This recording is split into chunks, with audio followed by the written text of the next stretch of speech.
Respiratory compensation for acute acid overload. As a result of decrease in blood pH, there is increase in respiratory rate or hyperventilation. As a result of hyperventilation, your patient is expiring more CO2, hence reduction of PCO2 occurs. And this event also triggers central and peripheral chemoreceptors. And respiratory compensation begins as early as 1 hour and it ends within 12 to 24 hours.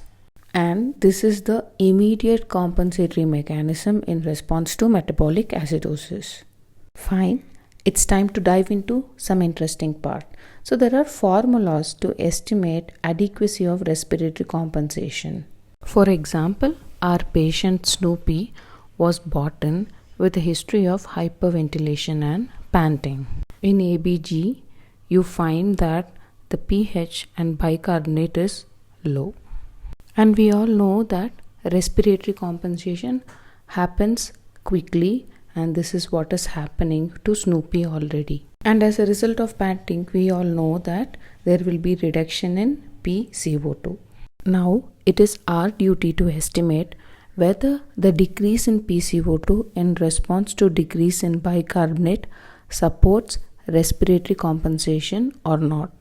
In other words, we can say how effectively is Snoopy hyperventilating to compensate metabolic acidosis. So the expected PCO2 can be calculated using two formulas. This is the first formula and this one is the second formula. Both formulas use measured bicarbonate. However, in second formula, there are two things you need to remember. The factor X, it is 3 for metabolic acidosis and X is 2 for metabolic alkalosis. And there is a correction factor 0.7 which can be substituted with 1.2. Some authors prefer 0.7, some authors prefer 1.2. And remember, first formula gives the estimate of maximum compensation that has to happen in order to compensate metabolic acidosis. Case discussion and calculation to be followed in next video.